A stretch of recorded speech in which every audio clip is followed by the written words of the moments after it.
नमस्कार, मनी मंत्र में आपका स्वागत है। मैं हूं पंकज पचौरी। आप में से जो घर पर बैठ के कार्यक्रम देख रहे हैं, ऐसा कोई नहीं होगा जिसने जिंदगी में कोई दवा ना खाई हो या आजकल आपके घर में कोई दवा ना खा रहा हो। जितने भी लोग यहाँ स्टूडियो में बैठे हैं, हर व्यक्ति, हर नौजवान भी जो है, सारे वो कोई ना कोई दवा खाते हैं और या उनके घर में कोई ना कोई दवा खाते हैं। लेकिन दवा के बारे में हम बात बहुत कम करते हैं। इसके बारे में हमारी जो अवेयरनेस है, जो जानकारी है, वो बहुत ही कम है। और उस कारण से अगर हम देखें तो एक बहुत बड़ा संकट हमारे मुल्क के सामने खड़ा होने वाला है बहुत जल्दी, और वो संकट है सस्ती दवाओं का। क्या हम हर एक हिंदुस्तानी तक सस्ती दवाएं पहुंचा सकते हैं? हम राइट टू फूड की बात करते हैं, राइट टू एजुकेशन की बात करते हैं, राइट टू इंफॉर्मेशन की बात करते हैं, लेकिन राइट टू हेल्थ जो है वो अभी हमारे पटल पर उस मजबूती से नहीं आया है जितना आना चाहिए। आज हम यही बात करेंगे कि किस तरह से जो दवाएं हैं, जो मेडिसिन का जो पूरा का पूरा व्यापार है, वो कैसे हिंदुस्तानियों तक सस्ती दवाएं पहुंचा सकता है। हमारे साथ में डॉक्टर सीएम गुलाटी हैं, जो कि एडिटर हैं MIMS के monthly index of medical speciality. Harinder सिक्का हैं, जो कि पीरामल इंडिया लिमिटेड से जुड़े हुए हैं और दवाओं को और खासकर नकली दवाओं के बारे में कोई पिछले 10 साल से मुहिम चला रहे हैं। पहले भी हमारे कार्यक्रम में आ चुके हैं। और इलाज शाह हमारे साथ में हैं, मैनेजर हैं लोक स्वास्थ्य कोऑपरेटिव की, अहमदाबाद से हमारे साथ जुड़ी हुई हैं। और उन्होंने अभी 2 दिन की एक कॉन्फ्रेंस सिर्फ इसी मुद्दे के ऊपर की थी कि किस तरह से सस्ती दवाएं जो हैं वो पहुंचाई जाएं। बहुत बहुत शुक्रिया आप सभी लोगों का आने के लिए। पहले ये नजर डालते हैं कि हिंदुस्तान जो है वो दवाओं के मामले में आप समझ सकते हैं कि दुनिया की तीसरी सबसे बड़ी ताकत है। ये आप देखिए कि फार्मास्यूटिकल मार्केट जो है वो कितना बड़ा है। अमेरिका सबसे बड़ा मार्केट है, $444 बिलियन का। उसके बाद में जापान का नंबर आता है, फ्रांस का आता है, जर्मनी का आता है, चीन का आता है 5वें नंबर पर। लेकिन ये सारे जो मुल्क हैं, इनकी जो आबादी है वो बहुत कम है। हिंदुस्तान को $20 मिलियन का बता रहे हैं 2015 में, आजकल सिर्फ 6 मिलियन का है, 6 बिलियन का है, 18 बिलियन 20 बिलियन 2015 में ये बात कर रहे हैं। और लेकिन ग्रोथ जो है वो सबसे ज्यादा हिंदुस्तान में है। और इसलिए कि नहीं कि हिंदुस्तान बहुत ज्यादा बीमार पड़ते हैं हिंदुस्तान के लोग, लेकिन इसलिए कि हमारी आबादी बहुत ज्यादा है। आप समझ सकते हैं जब ग्रोथ होगी अगले 5 साल के, 2005 से 2015 के बीच में 10 साल की ग्रोथ में अमेरिका में 196 बिलियन की हुई, चीन में 23 और हिंदुस्तान में 14। लेकिन अगर हम नंबर्स देखें तो इसका साफ असर ये नजर में आता है, साफ ये हमें दिखाई पड़ता है। और ये आंकड़े मैं आपको बता दूं, ये कहां से हमने निकाले हैं। ये मैकेंजी की जो रिपोर्ट है जो उन्होंने बनाई थी WHO के लिए, उसके लिए है। और इसके हिसाब से अगर देखा जाए तो तीसरा सबसे बड़ा मेरे ख्याल में मार्केट दवाओं का दुनिया का होगा, और मैन्युफैक्चरिंग में और कंजम्पशन दोनों में होगा। और इसकी जो पलट है वो बड़ी खतरनाक तस्वीर है, और वो ये है कि ये क्यों होगा, क्योंकि हिंदुस्तानी जो हैं वो और ज्यादा से ज्यादा बीमार पड़ने लगे हैं। इसके भी आंकड़े हम बता देते हैं कि क्यों ये सब होने वाला है। वो इसलिए कि अगर हम देखें तो कोरोनरी हार्ट डिजीज जो 2005 में कोई 3.3% हिंदुस्तानी बीमार पड़ते थे, 2015 में 4.9, समझ सकते हैं कि 5% हमारी जो पॉपुलेशन है उसको दिल की बीमारियां जो हैं वो होंगी। डायबिटीज बाकायदा एपिडेमिक जो है हिंदुस्तान में बन रहा है। आप देख सकते हैं 2.8 से लेकर 3.7 ये पॉपुलेशन का परसेंटेज है। अस्थमा, पोल्यूशन और एनवायरमेंटल जो प्रॉब्लम्स हैं उसकी वजह से बढ़ रहा है। ओबेसिटी उस मुल्क में जिसमें कि लोग गरीबी से, कुपोषण के शिकार हैं और भूख से मर रहे हैं, वहां पर हमारे यहाँ पर जो मोटापा है वो बहुत बड़ी समस्या है। कैंसर जो है वो हमारे मुल्क में इतना ज्यादा अभी नहीं है, और या जो गांव के गरीब लोग हैं वो उसको डिटेक्ट नहीं कर पाते हैं। ये तस्वीर हमारे सामने आती है। दोनों तस्वीर हैं। एक तरफ तस्वीर ये है कि इंडस्ट्री जो है वो आगे बढ़ रही है, दूसरी तरफ ये तस्वीर है कि इंडस्ट्री क्यों आगे बढ़ रही है। डॉक्टर साहब, मैं आपसे ही शुरुआत करूंगा। क्या हम इस रास्ते पर चल रहे हैं? सिर्फ 5 साल में ये तस्वीर सामने आ जाएगी कि हम इन सभी लोगों को, करोड़ों जो लोग हैं, सस्ती और अच्छी दवाएं उपलब्ध करा सकें। देखिए, पहले तो मैं मैकेंजी रिपोर्ट के ऊपर थोड़ा सा कहना चाहूंगा ये जो डॉलर टू रुपी टू येन का ये मामला है ना, ये इतना आसान नहीं है जितना आपने बताया है। 440 बिलियन डॉलर अमेरिका में और जो 20 बिलियन डॉलर अमेरिका में है, उसमें आप उसको 1/3 करना पड़ेगा आपको 440 से। मैंने इसलिए लिया कि जो बड़ी बड़ी कंपनियां हैं वो इनके हिसाब से मल्टीनेशनल्स हैं, वो इन रिपोर्ट्स के हिसाब से अपनी स्ट्रेटेजी बनाती हैं। इसीलिए हम कह रहे हैं कि क्या हमारी स्ट्रेटेजी क्या होनी चाहिए। नहीं, मैं इसलिए बता रहा हूं कि उससे गलतफहमी हो रही है थोड़ी सी, तो हमारी जनता को गलतफहमी नहीं होनी चाहिए, क्योंकि $1 अगर आप बैंक में लेके जाएं तो आपको 50 रुपए मिलते हैं, पर $1 में न्यूयॉर्क में आप उतना सामान नहीं खरीद सकते जो 50 रुपए में यहां खरीद सकते हैं। इसको हम परचेजिंग पावर पैरिटी कहते हैं, जो इस समय 1:3 है according to International Monetary fund.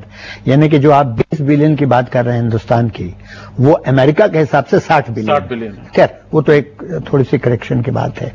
बाकी दूसरी चीजें आप ठीक कह रहे हैं कि ये बहुत बड़ा एक इशू है और ये इतना आसान नहीं है कि हम बहुत ही लोकल लेवल पे इसको सेटल कर सकते हैं। इसमें गवर्नमेंट की पॉलिसीज का बहुत रोल है और लिबरलाइजेशन और ग्लोबलाइजेशन जो हुआ है पिछले 10, 15, 20 साल में, उसकी वजह से बहुत फार्मास्यूटिकल का जो हमारा स्ट्रक्चर है वो चेंज हो गया है। एक तो ये हो गया है कि जनवरी 2005 से हम लोग वर्ल्ड ट्रेड ऑर्गेनाइजेशन के जो पेटेंट रिजीम है उसके मेंबर बन गए हैं। इसका मतलब ये है कि जो पहले इंडियन कंपनीज, जिसको कि अमेरिकन जेनरिक ड्रग्स कहते हैं, कि वो किसी अमेरिकन या ब्रिटिश या जर्मन कंपनी ने उसका इजाद किया और हम लोग उसमें थोड़ा बहुत प्रोसेस को चेंज करके जो हम उसको बना लेते थे भारतवर्ष में, वो अब नई दवाओं के लिए पॉसिबल नहीं है क्योंकि वो पेटेंटेड होंगे और वो जो पेटेंट हैं वो 15-20 साल चलते हैं, तो वो इतनी जल्दी तो जो है खत्म होने वाला नहीं है। एक ये प्रॉब्लम है। दूसरी प्रॉब्लम ये है कि भारी इंक्रीज हुई है नए दवाइयों के बारे में, खास करके कैंसर के फील्ड में। एक जमाना था जब हम बहुत ही सिंपल केमिकल से इलाज करते थे, खास करके ब्रेस्ट कैंसर वगैरह देख लीजिए। अब वो मोनोक्लोनल एंटीबॉडीज आ गई हैं जिनका कि एक इंजेक्शन 1.25 लाख रुपए का है और वो आपको साल भर देना पड़ता है, तो उस वजह से बहुत कॉस्ट बढ़ गई है। तो एक तरफ तो जो ट्रिप्स के मेंबर हम बने हैं WTO के, उसकी वजह से यहाँ पे उसका दूसरा ये। तीसरा ये है कि इन सब को मिला के, वेरियस फैक्टर्स को मिला के ये हुआ कि बहुत सारी भारतीय कंपनियां जिनको के हजारों करोड़ों रुपए मिले थे कंसेशन में, इनकम टैक्स और एक्साइज और सेल टैक्स और वगैरह, जैसे रेनबैक्सी हो गई, दूसरी हो गई हैं, उनको विदेशी कंपनियों ने खरीद लिया है। और उसका अगर वो पॉलिसी यही रही जो अभी है, यानी कि 100% डायरेक्ट आप इन्वॉल्व कर सकते हैं। उसी का एक और कारण यह है कि बहुत सारी कंपनी फॉरेन अब इस समय भारतवर्ष में ऐसी हैं जो सिर्फ ट्रेडिंग कंपनी है, मतलब वो कुछ बनाती नहीं, नहीं उनके कोई फैक्ट्री नहीं है ना। लुंडबैक है फॉर एग्जांपल, सारा इंपोर्ट करती है, एलाई लिली इंपोर्ट करती है, थोड़ा बहुत लोकल से वो आउटसोर्स करके बनाते हैं। तो जबकि हमारी जो पुरानी पॉलिसी थी जो 1970 के बाद में थी, उसमें यह था कि आपको बल्क ड्रग भी बनाना पड़ेगा, आपको फॉर्मुलेशन भी बनाने पड़ेंगे, इंटरमीडिएट ड्रग बनवाई, उसको वहां पे अफ्रीका में जाके बेच दिया और देश पे उसका कोई असर नहीं है, हालांकि हमारे अकाउंट्स में वो आ जाता है। ये बिजनेस बात। मैं अभी डॉक्टर साहब अभी इसको अपना कई सारी चीजें उठाएंगे, लेकिन एक चीज जो आपने बताई वो ये बताई, कैंसर की आपने बात की। क्या समस्या ये रही है हमारी फार्मास्यूटिकल इंडस्ट्री के साथ में कि हमने हिंदुस्तान की जो बीमारियां हैं उनको प्रोफाइल नहीं किया है और सारा का सारा हमारा ड्रग का जो मामला है, दवाइयों का, वो विदेशी, जैसे कि मैकेंजी की रिपोर्ट है उसके हिसाब से चल रहा है। अब देखिए, हमने बताया आपको कि 0.18% जो हैं वो कैंसर के मरीज हिंदुस्तान में हैं, लेकिन हिंदुस्तानी कंपनियों में जो पाइपलाइन है, और ये भी मैकेंजी रिपोर्ट है, उसमें 27% जो है वो एंटी कैंसर की बात हो रही है। तो क्या हमने प्रोफाइल नहीं किया कि हम कैसे बीमार पड़ते हैं, हमारी क्या बीमारियां हैं और उसके हिसाब से हम ड्रग्स बनाएं? तो एक तो ये बड़ी बात है। सबसे पहले एक क्वेश्चन बहुत इंटरेस्टिंग है क्योंकि प्रोफाइल करने के लिए वक्त चाहिए, एक सीरियस सब्जेक्ट है, इसके लिए सीरियस लोग चाहिए। वो सीरियस लोग आप कहां से लाएंगे? सरकार को इस बारे में सीरियस लाने के लिए कोई स्टडी रिपोर्ट, कोई साइंटिस्ट को बिठाना, कोई उनसे वार्तालाप करना, उनसे समझना कि ये बीमारियां क्यों बढ़ रही हैं। इंडियन सब कॉन्टिनेंट में जो डिजीज प्रोफाइल है उसके ऊपर में पिछले 60 साल से हम एक भी दवा नहीं बना सके जो कि सब कॉन्टिनेंट की डिजीज प्रोफाइल को एड्रेस कर सके। ये समझ लीजिए कि कोबरा का जब अटैक होता है तो उसका एंटी वेनम आपको कोबरा से ही चाहिए, विदेश वाला नहीं ला पाएगा। इंडियन पॉलिटिशियन और इंडियन कोबरा का आंसर विदेश में नहीं है। ठीक कह रहे हैं। दूसरी बात कि ये कैंसर का जो आपने बताया है 0.27%, ये गलत है। इस कैंसर कहीं ज्यादा बड़ा है इस देश में, डिटेक्ट नहीं हो रहा है, और जहां डिटेक्ट हो रहा है वहां लोग अफोर्ड नहीं कर पा रहे हैं। अब अगर सरकार ये चाहती है कि इसके ऊपर में सीरियस कदम उठाएं, तो जो हमारे देश के वैज्ञानिक हैं, जो विदेश से बाहर से वापस आना चाहते हैं, वो आके अगर काम करना चाहते हैं तो उनके लिए प्रोत्साहन क्या है? इंडियन इंडस्ट्री पूरा तैयार है उनके ऊपर में काम करने के लिए। मेरी कंपनी जैसे पिरामल हेल्थ केयर एक एंटी कैंसर के ऊपर में रिसर्च कर रही है, अभी क्लिनिक स्टेज 3 में जाने वाली है। अगर हम वो ड्रग को $50 मिलियन के बजट के ऊपर में काम कर रहे हैं, तो 50 मिलियन का बजट आम कंपनी तो अफोर्ड ही नहीं कर सकती है। 99 आउट ऑफ 100 ड्रग्स फेल होती हैं रिसर्च में। तो सरकार को जैसे विदेशों में हैंड होल्डिंग होती है, यूरोप में टैक्स एग्जम्पशंस के अलावा कैश इंसेंटिव्स मिलता है कि आप ड्रग रिसर्च करिए। हमारे देश में लोग पिगी तो बन रहे हैं, ये जो गिनी पिग्स तो बन रहे हैं, लेकिन जो इतना जीन प्रोफाइल है उसके ऊपर में रिसर्च करने के लिए सरकार को एकजुट होकर इंडस्ट्री को साथ लेना पड़ेगा। मतलब हम तो ये कह रहे हैं कि अभी जो अब आग लग गई है और अभी तो हमने कुआं ये नहीं मालूम किया कि कुएं कहां पे खोदेंगे। कुआं खोदने की बात तो छोड़िए, अभी हमें ये भी नहीं मालूम है कि कुआं कहां पर खोदेंगे। आपने कहा कि जो लोग हैं काम नहीं कर रहे हैं और सीरियस लोग चाहिए। हमारे साथ में इला शाह हैं जो कि गांव में रहकर वहां पर काम करती हैं, उनसे भी बात करते हैं। इला जी, आपने सुना जो हमने बताए आंकड़े, सब चीजें वहां पर बताई।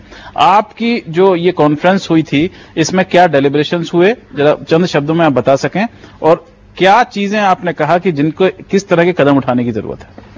मुझे लग रहा है पहले एक तो ये है कि हमें जो भी इसेंशियल ड्रग्स हैं वो सरकार के द्वारा हर जगह पे, हर प्राइमरी हेल्थ केयर सेंटर और हर सरकारी अस्पताल में अवेलेबल करवानी चाहिए।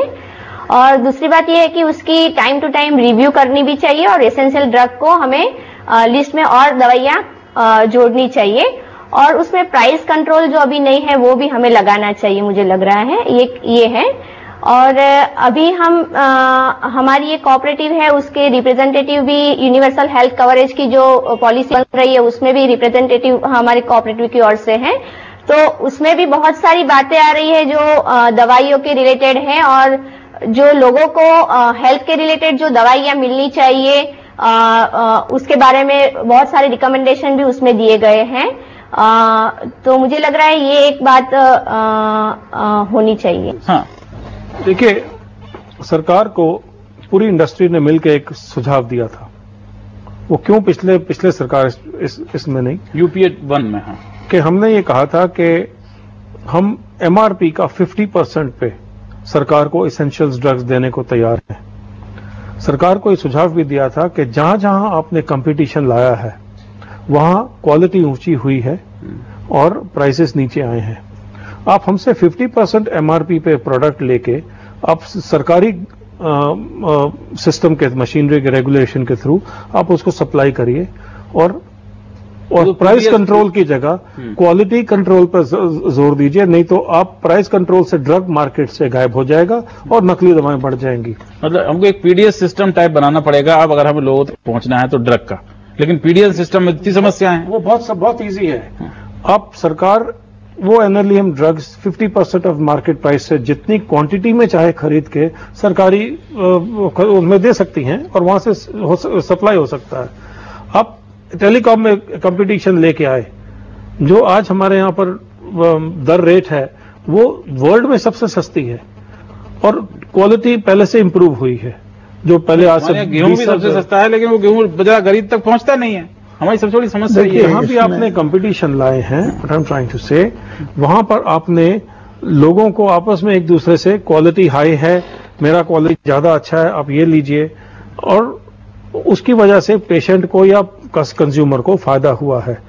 जैसे जैसे आप प्राइस कंट्रोल किसी चीज का बढ़ाएंगे, तैसे तैसे मलेरिया की ड्रग आज कौन बनाता है इस देश में? सिर्फ एक कंपनी बना रही है, ओके, और 50 ऐसी होंगी जो नकली उस कंपनी के नाम से बना के बेचती हैं।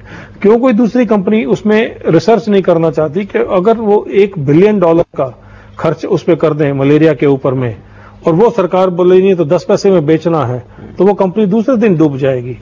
ये जो विदेश का फॉर्मूला है, बिल्कुल हैंड होल्डिंग का, रिसर्च को सपोर्ट करने का, सरकार वो ले आए, अगले 5 साल में आपके उसके रिजल्ट सामने आ जाए। सपोर्ट जो है सरकार की बहुत जरूरी है, चाहे वो हॉस्पिटल के प्राइमरी हेल्थ केयर के लेवल पर हो और चाहे वो इंडस्ट्री के लेवल पर हो, ये जरूरी चीज नहीं, देखिए अभी नहीं आप ये, लेकिन मुद्दा ऐसा है, इसे आपने बात जो की कि ये काफी कठिन मुद्दा है। अभी कुछ देर में फिर हाजिर होते हैं।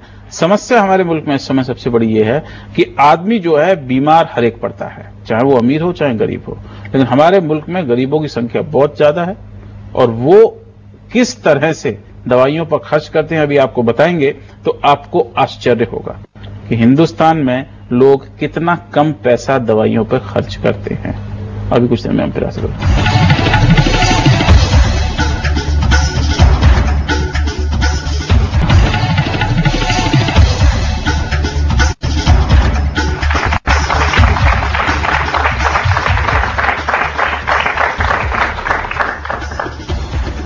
मनी मंथ में आज हम बात कर रहे हैं दवाइयों मेडिसिन के बाजार के बारे में, और वो इसलिए कि अगर आपको आंकड़े बताए जाए हिंदुस्तान के इस समय कि लोग औसतन दवाइयों पर कितना खर्च करते हैं, तो आपकी तबीयत खराब होने की संभावना है। मैं सिर्फ ये कह सकता हूं, आप ये देख सकते हैं कि ये लेटेस्ट 2009-2010 के आंकड़े हैं, जो MPC होता है, मंथली पर कैपिटा एक्सपेंडिचर, महीने का एक आदमी कितना खर्च करता है। मेडिसिन के मेडिकल इंस्टीट्यूशनल, जिसमें कि अस्पताल जिनकी आप बात कर रहे थे वो शामिल हैं, ₹17.42 प्रति व्यक्ति प्रति मंथ, प्रति महीना, और शहर में ₹36.37।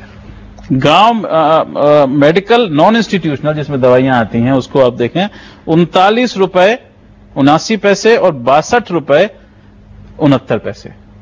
इसमें मेरे ख्याल में एक आपको सिरदर्द की गोली की एक पर्ची मिलेगी आज 10 की।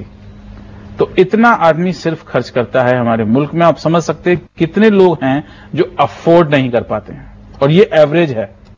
इसमें अगर हम देखें तो टॉप के 10% होंगे वो सारे इस्तेमाल करते होंगे, बाकी लोगों के पास में एक्सेस ही नहीं है। अगर इससे थोड़ा सा आगे बढ़ के हम चलें और आपको बताएं कि क्या इस समय हाल है, तो मेडिसिन के ऊपर इसी के अनुसार सिर्फ ₹13.69 की मेडिसिन जो है वो खर्च करते हैं लोग। मेडिकल इंस्टीट्यूशनल तो आप भूल जाइए, एक्सरे के ऊपर लोग जो है ₹4.12 खर्च करते हैं महीने में। पूरे मुल्क में आप देखिए, समझ सकते हैं कि एक एक्सरे का कितना लगता है आजकल, किसी को मालूम है? यहाँ पे ₹250, कोई मिनिमम ₹250। गांव में भी चली जाइए तो 150-200 रुपए वो आपसे ले लेगा। तो ये जो हैं हालात इस समय हमारे मुल्क में हैं। नॉन इंस्टीट्यूशनल ₹62 शहर में, जैसा कि हमने आपको बताया। अब इन हालात में जैसे कहते हैं ना कि नंगा ओढ़ेगा क्या और धोएगा क्या और बिछाएगा क्या, क्या सरकार को बाकायदा इस पर एक नेशनल इमरजेंसी की तरह सोचना चाहिए? क्योंकि अगर लोग बीमार पड़ते हैं, वो काम पे नहीं जा सकते, चाहे वो खेत में हो, चाहे वो ऑफिस में हो, चाहे वो स्कूल में पढ़ने वाले छात्र छात्राएं हों, क्या हमको नहीं लगता कि ये एक नेशनल, जिसे कहते हैं, अर्जेंसी का मामला है? और इसके ऊपर कोई मैंने अच्छी जो बहस जो है वो नहीं देखी। देखिए, ऐसा है कि नेशनल इमरजेंसी का मामला, इसमें तो जरा भी डाउट नहीं है, पर मैं थोड़े से आंकड़ों को भी फिर से जाऊंगा, क्योंकि आंकड़ों को थोड़ा सा बहुत नहीं, जैसे आपने कहा ना कि एक्सरे ऊपर ₹4 पर पर्सन पर मंथ खर्च करता है, तो वो तो एवरेज पूरा भारतवर्ष का निकाल के डिवाइडेड है। हाँ, नहीं, तो इसलिए उनको जरा ध्यान से देखना चाहिए। देखिए, बेसिक प्रॉब्लम जो है, फंडामेंटल जो कि रूट प्रॉब्लम है, वो 2 हैं। सबसे बड़ी प्रॉब्लम तो ये है कि भारतवर्ष की सरकार, रिपीटेड सरकार, मैं अभी करंट सरकार की बात नहीं कर रहा हूं, उनसे पुराने भी, कितना हेल्थ के ऊपर खर्च करते हैं। 0.95% था। आप ही के प्रोग्राम में ये आंकड़े दिए थे और मिनिस्टर साहब यहीं बैठे हुए थे। 0.95 था जब UPA 1 आई थी। कांग्रेस पार्टी के मैनिफेस्टो में ये लिखा हुआ है कि हम अपने कार्यकाल में इसको 2 से 3% ले जाएंगे। अगर आप 2% ले जाना चाहते हैं तो आपको डबल करना पड़ेगा 4-5 साल के अंदर, प्लस हर साल कम से कम 5 या 7% जो महंगाई बढ़ रही है उसको भी करना पड़ेगा। ये नहीं हो कि आप रुपयों में तो बढ़ा दें और पैसे वहीं के, मतलब वो वैल्यू वहीं की वहीं खड़ी है। जब यूपीए 1 खत्म हुआ वहीं का वहीं 0.95 खड़ा हुआ था, शायद 0.98 हो गया होगा। एक बार मैंने प्रोग्राम 5 साल के अंदर, मतलब उन्होंने अपना जो उन्होंने प्रॉमिस किया था, जिसके बेसिस पे वोट लिए थे, उसको फॉलो नहीं किया। देखिए मेरे को जरा इसको खत्म कर। फिर अगला मैनिफेस्टो जो आया उसको मैंने वर्ड टू वर्ड पुराने मैनिफेस्टो में मिला के देखा, वही के वही लफ्ज फिर आ गए। तो मतलब ये चल क्या रहा है? तो ये तो हो गई जो हमारी पॉलिटिकल विल की बात है। अगर आप इतना कम पैसे खर्च करेंगे तो फिर क्या होगा? पब्लिक के पास पैसे नहीं है, गवर्नमेंट पैसे खर्च नहीं कर सकती। अब जो मैंने आपको आंकड़े दिए हैं उसके मुताबिक 84% भारतवर्ष के लोग, 84% प्राइवेट केयर में जाते हैं, प्राइवेट हॉस्पिटल, प्राइवेट डॉक्टर के पास जाते हैं। तो गवर्नमेंट के पास जाता ही कौन है? और आप जाके करोगे क्या? क्या आपने दिल्ली में कभी सफदरजंग हॉस्पिटल के सामने जाके देखा है कि वहां क्या हो रहा है? तो जब तक हम एक मूल जो रूट बात है उसको ठीक करने को तैयार नहीं है, और हम जो है दूसरे मुल्कों को, जैसे इन्होंने बिल्कुल ठीक कहा है, फॉलो करने की कोशिश कर रहे हैं कि इंश्योरेंस लाओ, ये लाओ, वो लाओ। सबसे पहले गवर्नमेंट को अपना बजट बढ़ाना चाहिए, वहीं से बात बढ़ेगी। और दूसरा, आपने जो फिगर दी हैं, अब आप एक तरफ तो कहते हैं जी 32 रुपए में जो आदमी हो गया वो कबीर बन गया, तो ऐसी स्थिति में ये रुपए तो बहुत ज्यादा दिखाई नहीं है, ये तो बहुत ही ज्यादा दिखाई, मैं बता रहा हूँ। तो बेसिकली ये प्रॉब्लम 32 रुपए डेली के हिसाब से देखेंगे। कहा है कि ये जो how to fix it, government को क्या टैक्स बढ़ा करके करना चाहिए, नया सेस लगाना चाहिए? एजुकेशन पे हमने नया सेस लगाया, सेस कभी किसी को पहुंचता नहीं है। या हम प्राइवेट सेक्टर की बात करते हैं, प्राइवेट सेक्टर का हम देख सकते हैं इस समय क्या हाल है। आप प्राइवेट सेक्टर को सपोर्ट करके देखिए, और किस तरह से जो हमारी जो नॉलेज है, जो ब्रेन है, वो रिवर्स ब्रेन ड्रेन कैसे होता है। जो आपने कहा कि साहब ये 84% लोगों को प्राइवेट सेक्टर में जाना पड़ता है, तो सरकार ने कोई बहुत अच्छा, गुलाम नबी आजाद साहब ने कोई बड़ा अच्छा स्कीम निकाली है जिसका कि रिजल्ट इमीडिएटली नहीं आता है। जो ऐसे डॉक्टर जो सिर्फ विलेजेस में काम करेंगे, वो सिटी में नहीं काम करेंगे, और उनको मेडिकल जो है जो डॉक्टरी है वो 3 साल में मिल जाएगी। इन चीजों को इस ट्रैक में आने में वक्त लगेगा, क्योंकि पॉलिसी पार्लियामेंट में जाके सो जाती है, और जब तक पार्लियामेंट पहुंचती है तो पार्लियामेंट काम कितना करती है। राजा एपिसोड ने आधा तो देश खा लिया है। जहां तक आपका जो पेटेंट का जो आपने मुद्दा उठाया था, ये आप समझिए कि जब तक हमारे पास में हमारी अपनी रिसर्च नहीं आएगी, सरकार की सपोर्ट से नहीं आएगी, तब तक हम ये बहस करते रहेंगे। हमें अगर इलाज ढूंढना है अपनी बीमारियों को, तो अपने ही कंपनी को लाके उनसे अपने ही जीन प्रोफाइल को रिसर्च करना पड़ेगा। और ऐसी जीन प्रोफाइल कि देखिए, एक बाप है, अगर उसके सिर उसको वो गंजा है तो उसका बेटा भी गंजा बनता है, बहुत बड़ा होके उसका बेटे का बेटा भी बनता होता है। डायबिटीज की जीन प्रोफाइल भी आप मैच करके चलते हैं। ये एक वेल्थ है हमारे देश में, जो कि साइंटिफिकली लोगों को समझ में नहीं आती है, क्योंकि हम इंटरकास्ट मैरिजेस ज्यादा नहीं करते, तो जीन प्रोफाइल जिंदा रहती है।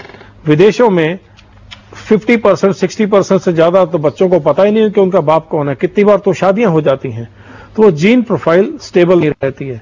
तो रिसर्च करने का जो सबसे ज्यादा मौका सबसे सस्ते भाव में है वो यहां है। लेकिन अगर हम सरकार के पास जाएं कि हम इसके ऊपर में 100 मिलियन इस ड्रग के ऊपर लगाने वाले हैं, तो सरकार पहले पूछती है कि आप बहुत अच्छा है, खर्चा तो कर रहे हो, हम टैक्स लेंगे। कोई भी विदेश की कंट्री के विदेश में इन चीजों के ऊपर में टैक्स तो बहुत दूर की बात है, सरकार प्रोत्साहन देती है। अब सरकार को ये चाहिए सिर्फ छोटे छोटे 2 कदम उठाना कि जो भी रिसर्च में कंपनी आएगी उसके ये मापदंड होंगे। वो मापदंड ऑलरेडी मशेलकर कमेटी से आ चुके हैं। R&D को नहीं, हमारे इसमें भी है। ये बिल्कुल इंफॉर्मेशन गलत है। हमारे यहाँ इनकम टैक्स का एग्जेम्पशन है, रिसर्च एंड बिल्कुल है, और उसको ये कहना कि है ही नहीं, वो तो उससे तो कोई फैक्ट नहीं कर जाते। जो मैं रिसर्च करता हूं, आप गलत इन्फॉर्मेशन नहीं दीजिए। मैं नहीं दे रहा हूं गलत, आप जाके जरा बुक्स पढ़िए। खर्च कर रहे हैं। जो मैं विदेश में रिसर्च करता हूं विदेश की बात नहीं कर रहा हूं, भारतवर्ष के अंदर जो आप रिसर्च करते हैं उसके ऊपर इनकम टैक्स बेनिफिट हैं। तो जो भी ड्रग है उसको आप तब तक आप पास नहीं करा सकते जब तक देश और विदेश दोनों से अप्रूवल नहीं लेके आए। पूरी बात नहीं बोल, उसका इससे कोई मतलब नहीं है जो हम बात कर रहे हैं। एक मिनट नहीं, मैं यहाँ हम इसको डाइग्रेस नहीं करना चाहते। समस्या देखिए इसमें यह है सबसे बड़ी कि गवर्नमेंट को जो एक दिखाना चाहिए, हम देख रहे हैं कि एजुकेशन के प्रति गवर्नमेंट थोड़ा सा वो हुई है, राइट टू एजुकेशन आ गया है, उस पर बात हो रही है, राइट टू फूड है, उस पर बात हो गई है, हेल्थ, मेरे ख्याल में राइट टू हेल्थ जो है जब तक वो उस लेवल पे नहीं आएगा, एक नया कानून नहीं बनेगा, सबको हेल्थ की वो नहीं होगी, तब तक बात नहीं होगी। और हमारे यहाँ सिर्फ ये समस्या नहीं है, अमेरिका में इस समय 28% से ज्यादा लोग जो हैं उनके पास हेल्थ इंश्योरेंस नहीं है। हमारे यहाँ तो कम से कम गरीब आदमी किसी प्राइमरी हेल्थ सेंटर में जाके जो दवा होती है कुछ तो ले सकता है, वहां तो ये भी उपलब्ध नहीं है। सबसे ज्यादा समस्या छोटे इलाकों में है। इलाज शाह के पास मैं दोबारा जाऊंगा और मैं जल्दी से आपको ये भी बता दूं कि क्या मार्केट जो है दवाइयों का वो किस तरह से होता है। जहां सबसे कम लोग रहते हैं सबसे बड़ा मार्केट वो है मेट्रोस, 30%। उसके बाद में क्लास 1 जो बड़े शहर हैं, जो कैपिटल्स हैं, जयपुर हुआ, अहमदाबाद हुआ, लखनऊ हुआ, 25% वहां पर। उसके बाद में क्लास 2 से क्लास 4 के जो हैं 18%। आप ये समझ सकते हैं कि कोई 55% दवाएं जो हैं वो हमारे मुल्क के 30% से भी कम लोगों के पास में, क्योंकि अगर हम शहर उठा के देखें तो 30% हमारे शहरों की आबादी है और बाकी जो लोग हैं वो राम भरोसे हैं। मैं जल्दी से इलाज शाह से पूछना चाहूंगा, इलाज शाह मुझे बताइए कि अगर गांव में जहां पर आप काम करती हैं गुजरात में, वहां पर सिस्टम क्या है? अगर एक आदमी बीमार पड़ जाता है, उसको कोई आप समझ लीजिए फेफड़े की कोई बीमारी हो जाती है, निमोनिया हो जाता है, तो वो कैसे इलाज करवाता है, कहां जाता है, कितने पैसे लगते हैं? ज्यादातर इस बीमारी के लिए वो लोग प्राइमरी हेल्थ केयर सेंटर में जाते हैं या फिर CHC लेवल पे या डिस्ट्रिक्ट लेवल पे जो भी अस्पताल है होते हैं वहां पे जाते हैं। और गवर्नमेंट सिस्टम अभी मतलब हेल्थ में बहुत ही अच्छा काम कर रही है, फिर भी लोग प्रीफर करते हैं प्राइवेट में जाने के लिए भी।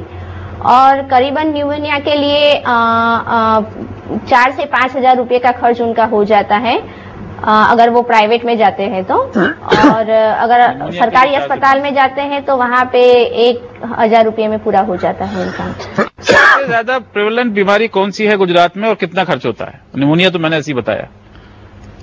वैसे हम जहाँ पे काम कर रहे हैं वहां पे वाटर बॉर्न डिजीज ज्यादा, मतलब गैस्ट्रोइंटेस्टाइन, डायरिया, ये सब बीमारी अभी आती है। मलेरिया भी अभी बहुत आ रहा है।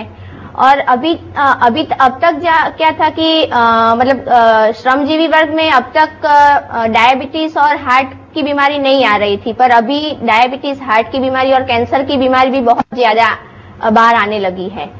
तो अब तक ये था कि मतलब उनको ये जो बड़ी बीमारी है वो उन लोगों को नहीं होती थी, ऐसा था, पर अब श्रमजीवी वर्ग में भी ये बीमारी दिखने लगी है।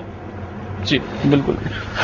वाटरबोर्न ये जमीन से आ रही है, मैं काम करती हूँ गांव में। देखिए पीरामल हेल्थ केयर में हमने बड़े इसके ऊपर में सिस्टमेटिकली भाषण देने की जगह इसका 3 साल पहले एक पायलट प्रोजेक्ट स्टार्ट किया था राजस्थान और गुजरात में, जिससे कि हम अमेरिका से 3 लाख रुपए की एक मशीन मंगा के उसको 80% सब्सिडी पे हम गांव में फिट कर रहे हैं वाटर की, और 20 पैसे प्रति लीटर पानी लोगों को बेच रहे हैं।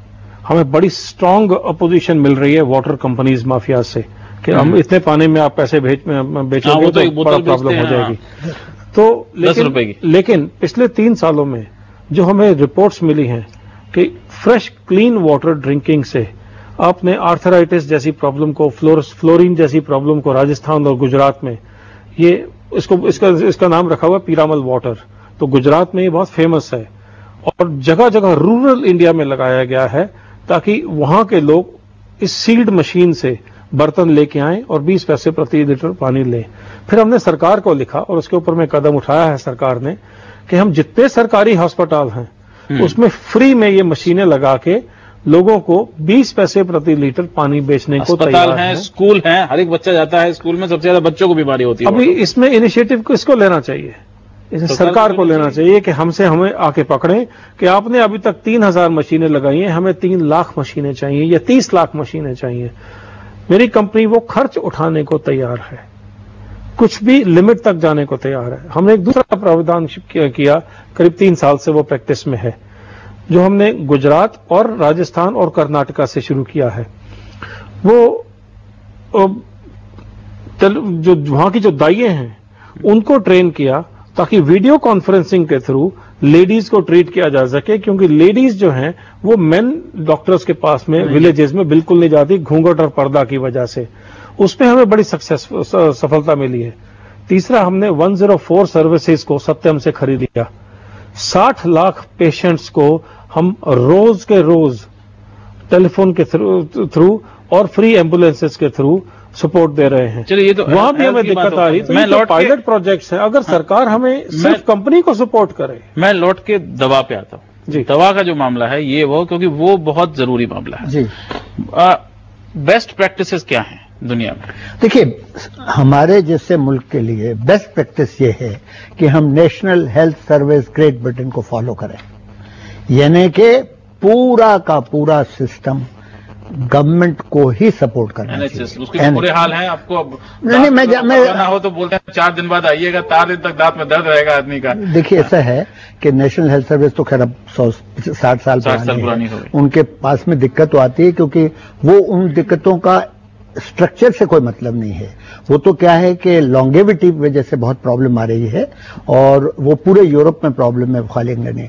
वो आइडियल है वो सिचुएशन। इसका मतलब ये है कि हमको ये जो 1% 6% है, 6% खर्च कर रहे हैं ना, जीडीपी का 6% तो वही तो मैं कह रहा हूँ कि खर्च होता है। तो तभी तो मैं कह रहा हूँ कि आप 1% करके क्या करेंगे? प्राइवेट कंपनियां थोड़ी जाके मैं आई अप्रिशिएट है कि सीरियस नहीं है। तो पहली बात तो यह है कि वो उसको जब तक खर्चा बढ़ाया नहीं जाएगा तब तक कुछ होने वाला नहीं है। ये सब ऊपर से जिसको कहते हैं कि बिल्कुल सही बात आपने कही कि जब तक हमारे मुल्क में कोई एपिडेमिक नहीं होता, H1N1 हो गया तब हंगामा मच गया, डेंगू हो गया दिल्ली में फैल गया, और वो भी बड़े शहरों में हो, गांव में तो डेंगू फैलता रहता है, आता रहता है, जाता रहता है और लोग मरते रहते हैं।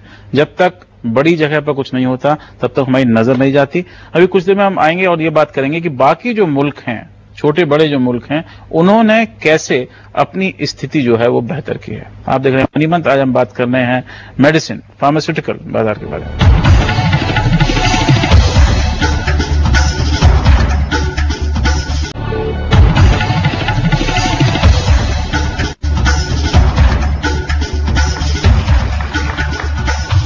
मनी मंथ में एक बार फिर आपका स्वागत है। हम बात कर रहे हैं फार्मास्यूटिकल दवाइयों के इंडस्ट्री के बारे में, और जैसा कि आपने देखा आंकड़ों के हिसाब से $20 बिलियन का बाजार है। लेकिन उसमें समस्या यह है कि अगर हम देखें, आपने ये भी आंकड़े हमने आपको बताया कि ज्यादा से ज्यादा ये बाजार जो है हमारे मेट्रो जो शहर हैं या जो बड़े शहर हैं वहां तक लिमिटेड है, यानी कि 30% जो हिंदुस्तान की जनता है वो उस तक पहुंच पाता है। बाकी मुल्कों ने इसे कैसे किया है, मैं जल्दी से आपको ये बता दूं कि ब्राजील में अगर देखा जाए तो वहां पर जेनेरिक्स और सिमिलर जो ड्रग्स हैं उसकी उन्होंने बहुत रैपिड ग्रोथ वहां पर की, उसकी वजह से वो ज्यादातर लोगों तक पहुंच पाए और सस्ते दाम पर पहुंच पाए।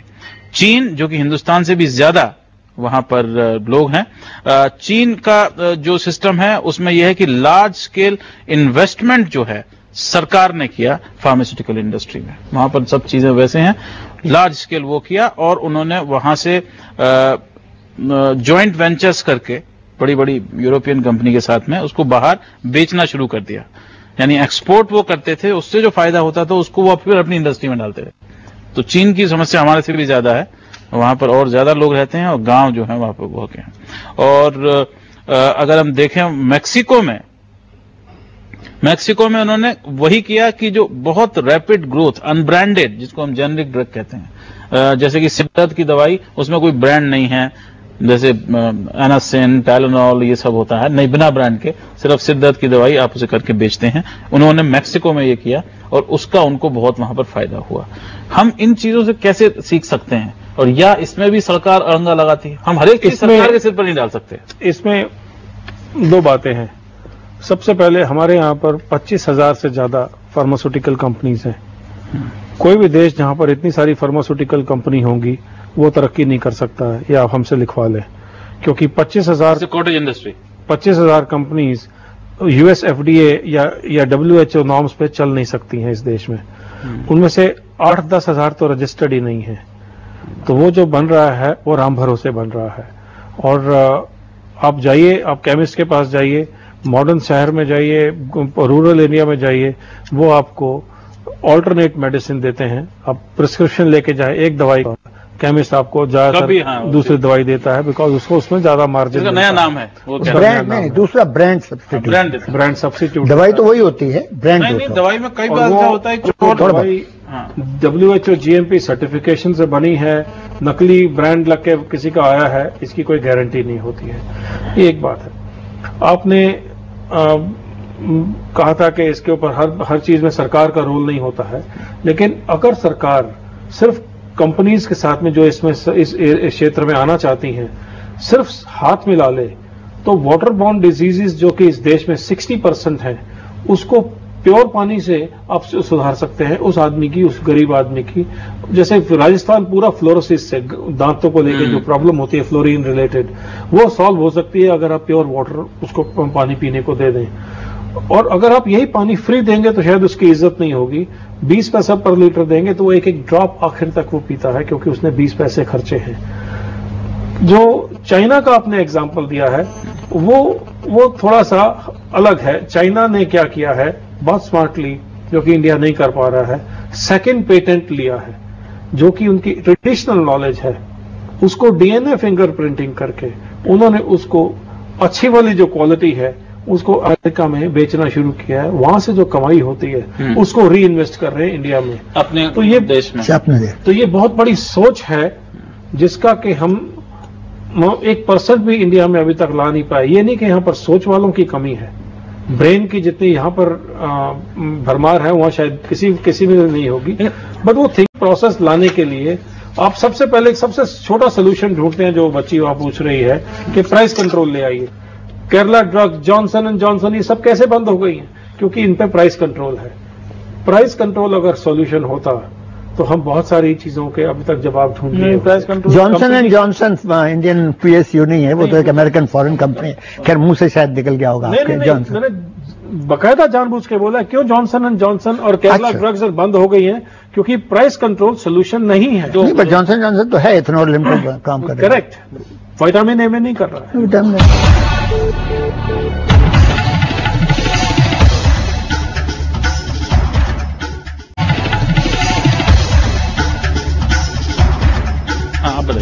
तो मेरा क्वेश्चन ये है कि अभी आप लोग बात कर रहे थे प्राइस कंट्रोल की, लेकिन अभी तक इस बारे में बात नहीं हुई है कि जो ड्रग्स तो हम लोग ले रहे हैं उसमें मतलब जो दवाइयों का रिएक्शन हो रहा है उसको कैसे कंट्रोल किया जाएगा? ऐसी दवाइयां क्यों नहीं बन रही इनका रिएक्शन ना हो, एटलीस्ट वो एक्शन करें और रिएक्शन ना करे। वो ये रिसर्च का मामला है। देखिए साइड इफेक्ट्स तो सब मेडिसिन के होते ही होते हैं, तो उसमें तो जो मेडिसिन, कोई भी ऐसी मेडिसिन मेरे नॉलेज में ऐसी नहीं है जिसका कोई ना कोई साइड इफेक्ट ना हो, तो उसका मैं नहीं समझता। मैं या तो आपका क्वेश्चन समझा नहीं। क्वेश्चन का यही है, हमारे यहाँ पर है कि जो एक प्रेस्क्रिप्शन जो होता है, हर एक आदमी मुंह उठा के कहीं भी केमिस्ट पर चला जाएगा, वो कोई भी दवाई हमारे के मुल्क में ले सकता है। वो तो पोर रेगुलेशन तो है ही है प्रॉब्लम, इसमें कोई डाउट नहीं। आपको बताऊं, सिंगापुर में आपको निकोटीन की जो च्युइंगम आती है, जो सिगरेट छोड़ते हैं लोग, उसके लिए वहां पर एक डॉक्टर खड़ा होता है, वो आपके आके आपका पहले इंटरव्यू करता है कि आपको क्यों चाहिए। सिंगापुर तो खैर ठीक है, कब से खा रहे हैं, क्या है, बट वो एक एग्जाम्पल एक्सट्रीम का है। बट इन्होंने जो क्वेश्चन किया है वो हमारे देश में एक और एक्सट्रीम है।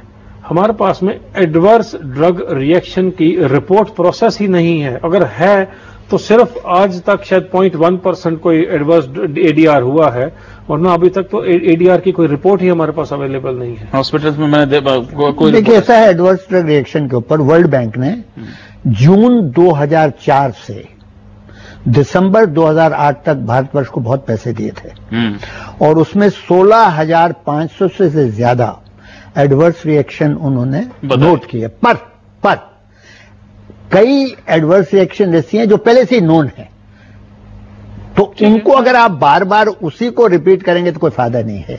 तो ये पार्लियामेंट में क्वेश्चन आया था और उसमें मंत्री ने ये माना कि हमने 16,000 वो किए थे रिपोर्ट, पर उसमें एक भी ऐसा नहीं था जिसका पहले हमको नॉलेज नहीं था। इसका मतलब वैसे जब मनी और वो वर्ल्ड बैंक की प्रोजेक्ट बंद हो गई। अब फिर गवर्नमेंट एक और अंडर बाबूडम एक स्टार्ट कर रही है। मुझे नहीं लगता कि उसमें से कुछ निकलना है, क्योंकि उसके लिए बहुत बड़ा प्रोसीजर। इनके लिए एक सबसे बड़ी बात है कि एक तो हमारे पास जो ड्रग सेफ्टी है वो भी बहुत बड़ी बात है। गांव का आदमी तो पढ़ ही नहीं सकता वो इसमें क्या क्या लगा होता है डिब्बे में। मतलब उसमें आप कोई दवाई लीजिए तो उसमें तो 5 पेज का तो उसमें ये आता है कि इसमें कब खानी चाहिए, किसको नहीं खानी चाहिए, क्या करना चाहिए, क्या रिएक्शन होगा, कैसे होगा। देखिए वो 5 पेज वाला भी कहाँ है, हम लोगों ने अभी सर्वे किया है। ये लोग हमारे तो कुछ नहीं आता। 5 पेज तो विलेज में विलेजेस को सपोर्ट कर रहे हैं। हाँ। जो गरीब जो इन्होंने लेडी ने पूछा है, जिस तरह से हम विलेजेस में ये प्रोजेक्ट चला रहे हैं, जहां पर के एक ग्रामीण उस छोटे सेंटर में जा सकता है और वीडियो कॉन्फ्रेंसिंग के थ्रू डॉक्टर एक प्रिस्क्रिप्शन इश्यू करता है, तो वो 12 रुपए और 15 रुपए के बीच में उसको प्रिस्क्रिप्शन मिलती है बाकायदा दवाइयों की। सरकार आगे आके हमें इसमें सपोर्ट करे। I can spread it to the entire country. लेकिन सरकार ये है कि और लोग भी आपके साथ में आए, वो सिर्फ कहेगी मोनोपोली क्यों नहीं चाहिए। सर मैं पूछना चाहता हूँ कि सर जो गवर्नमेंट ने बहुत सारी स्कीम्स जो बनाई है, इम्प्लीमेंट की है, बट वो जो सप्लाई ड्रग्स की सप्लाई है वो प्रॉपर तरीके से हो नहीं पा रही है। सर गवर्नमेंट जो हॉस्पिटल्स हैं उनमें डॉक्टर्स जो हैं मतलब अच्छी तरह से ट्रीट नहीं करते पेशेंट्स को, बल्कि रूरल्स में तो बहुत बुरा हाल है और रिकमेंड कर देते हैं अपने पर्सनल क्लिनिक या मेडिकल शॉप के लिए। तो सर इसका क्या रीजन है और ये गवर्नमेंट की लापरवाही नहीं है या सॉल्यूशन कोई इसका करते हो? देखिए इसमें कमाई का उनको साधन दिखता है। अब उन्हें भी तो चाहिए कि वो स्कूटर से कार में जाए और कार से बड़ी कार में जाए। एक और भी प्रॉब्लम मैं आपको बताऊं इस मामले में, बड़े हॉस्पिटल्स में हमारे दिल्ली में जो हम लोग यूज्ड हैं, तो यहाँ पे तो जो गवर्नमेंट डॉक्टर्स हैं उनको प्राइवेट प्रैक्टिस की लीगली इजाजत नहीं है। पर आपको सुन के हैरानी होगी कि मध्य प्रदेश में मेडिकल कॉलेजेस का जो प्रोफेसर है उसको लीगल इजाजत है, तो वो काहे को वहां पे बैठ के देखेगा। तो एक ये तो खैर एक हेल्थ सर्विसेज के ऊपर हम आ रहे हैं। मेरे ख्याल में हम अगर ड्रग्स के ऊपर मैं यहाँ पर नहीं, मैं इला शाह से भी पूछना चाहूंगा। इला शाह ये बताइए, आपने ये भी कहा था कि सरकार कुछ काम कर रही है और कुछ काम वहां पहुंच रहा है।